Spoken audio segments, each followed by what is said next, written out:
Je suis Sébastien Barle, je suis la tête de liste du rassemblement écologiste et citoyen Debout Marseille. J'en ai plusieurs. En fait, ce que j'aime à Marseille, c'est la richesse, c'est cette biodiversité humaine et naturelle. Et donc, mes lieux préférés, c'est l'hôpital Caroline, au Frioul. C'est également les Goudes. Donc, pour moi, c'est deux bouts du monde de la ville. Et c'est des lieux, effectivement, de contemplation absolument admirables, ou avec des vues sur la ville absolument sublimes. Mais c'est également Noailles. J'aime me balader dans Noailles, j'aime le bouillonnement de ce quartier, j'aime l'effervescence de ce quartier. Et j'aime Marseille pour ça, pour cette diversité-là. C'est une ville qui est pleine en fait, d'énergie, effectivement, et qui frustre énormément. Mais je crois que réellement, c'est une ville extrêmement attachante. C'est une ville belle et sublimement attachante. J'ai été jardinier, en fait, c'était à 16 ans, donc c'était mon premier job d'été. J'étais jardinier à la verrerie de Biot, dans les Alpes-Maritimes. Et j'avais adoré ce petit job d'été, puisque ce qui me plaisait surtout, c'est de voir les artistes souffleurs de verre. Entre midi et deux, j'allais contempler leur travail d'orfèvre, en fait, où ils travaillaient vraiment avec des bulles, le verre. Ils faisaient des œuvres en mettant après des feuilles d'or. Enfin, c'était très très beau de voir tout ce travail d'artistes. Je pense que j'ai eu deux sources pour me lancer en politique. Ça a été la défense, l'action en fait pour les droits humains, et ça a été l'action pour la planète, agir pour la planète. Et en fait, je pense que j'ai deux déterminants. C'est la figure de Mandela. Le combat pour la libération de Mandela, c'est toute ma jeunesse. Et puis, c'est également la figure de Chico Mendes, qui bataillait, qui a été assassiné tragiquement en 88, et qui défendait la forêt amazonienne. Outre Chico Mendes, j'ai également apprécié la lecture. Ça a été, je pense, mon éveil à l'écologie.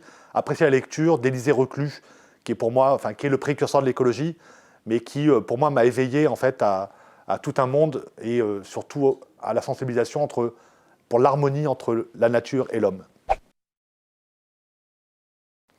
En fait, j'agirai en trois directions.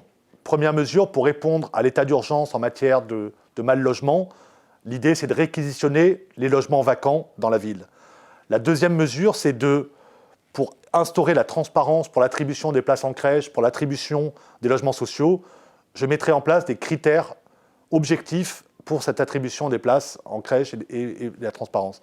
Et puis je réduirai drastiquement toutes les dépenses de fonctionnement de la ville, les frais de bouche, les dépenses liées au parc automobile de la ville, les dépenses liées aux cérémonies, aux frais de cérémonie. Et puis bien sûr, je mettrai en place, pour finir, dès le début, une task force, une opération commando pour répondre aux enjeux de la propreté et de la sécurité à Marseille. Il y a clairement de la gabegie, cette ville est extrêmement mal gérée et il y a des sources d'économie extrêmement conséquentes. On peut économiser sur les dépenses de fonctionnement 26 millions d'euros qu'on peut redéployer sur des vrais projets structurants pour transformer la ville.